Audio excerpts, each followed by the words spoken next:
The legal legals. They're here, ready and waiting with more of your queries next. Kiran Daurka, personal injury lawyer Alicia Alinia, and family and divorce lawyer Jamie Gore. So welcome all of you. Lovely to see you. We'll crack straight on. And this is one for Kiran, and the letter says the carist, and I couldn't return to work. Could I take them to a tribunal? Fine. Secondly, what was in the grievance? What prompted the potential dismissal?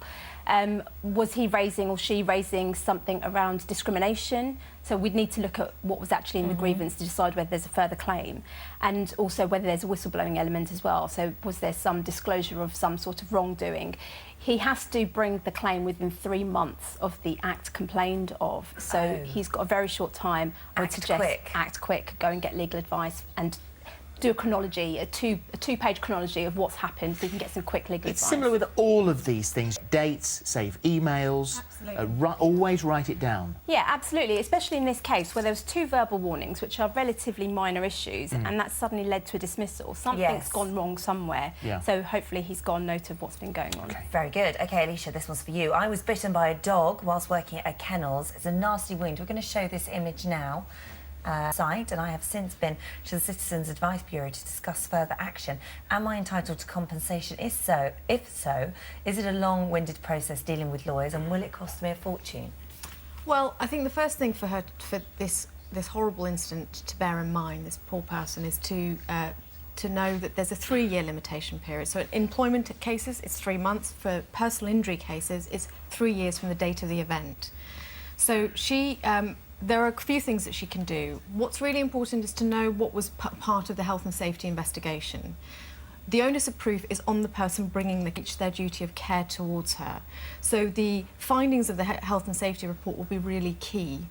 Now, in terms of the options available to her about getting representation, she can approach solicitors who are legally qualified and specialist in their areas, and they can talk through the funding regime without her having to pay anything in advance. Right. Their whole role is to give her an idea of how the process works and whether there's any financial element to it. So I would strongly suggest that she does that. It's almost like getting a quote, isn't it? Absolutely, anyway? yeah. Okay. And she shouldn't pay for that. No, right. OK, thank you.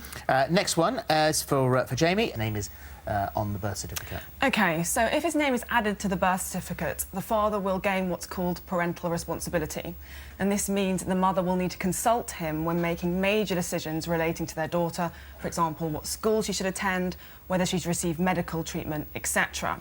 Now, if the mother does not agree to him being named on the certificate, he can still acquire parental responsibility.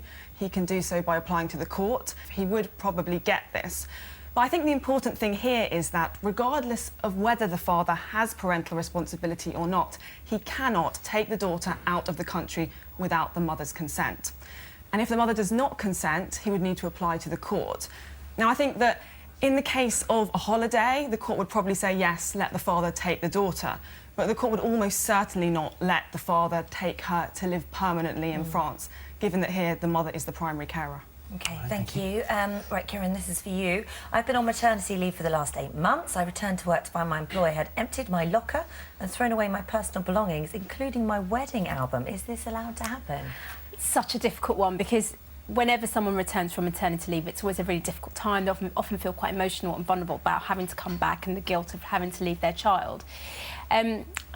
There may be some potential maternity discrimination claim, but this does not sound to me like the kind of claim you want to be litigating the emotional cost and the financial cost, and in return, all she's going to get is a few £1,000s compensation. She's not going to get her wedding album back.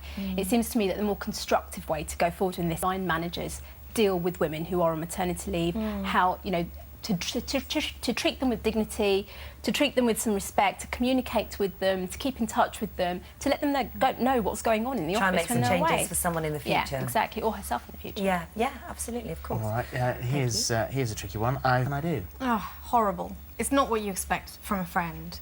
And we put a great deal of trust in our friendships to do what each other wants us to do, and there is this reciprocity in that relationship.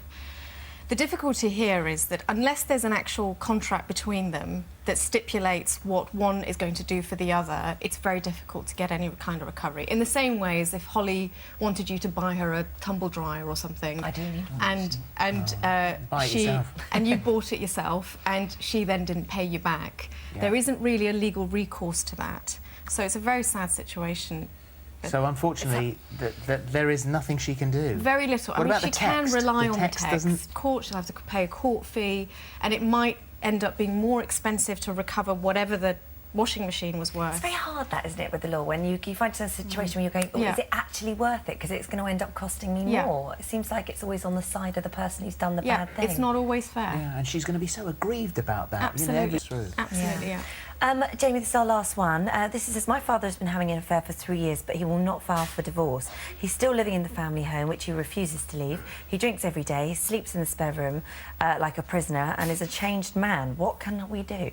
Well, I think the first thing to say is that this viewer's mother does not have to wait for the husband to divorce her. She can start the process herself, and she'll need to establish that the marriage has irretrievably broken down. And there are 5 ways of showing this. I think the 2 most relevant here are adultery and unreasonable behaviour. But interestingly, I don't think here the mother could rely on adultery because she's the husband nevertheless. So I think in all likelihood she would need to petition on unreasonable behaviour, for example, the excessive drinking and the other antisocial behaviour. In terms of getting the husband out of the house, she can do this by making an application to the court, and it will be to resolve all of the finances. And I think the court will want to look at, can they be rehoused as far as possible? So it could be that the house could be sold and they could both use those sale proceeds to each buy individual properties. Yes. Okay. Thank you very much Very indeed. good. All those brains on one sofa. I know, all brains and beauty. Good for the 3 of you. Thank you very much. Right, if you'd like information or advice on legal issues yourself, there are details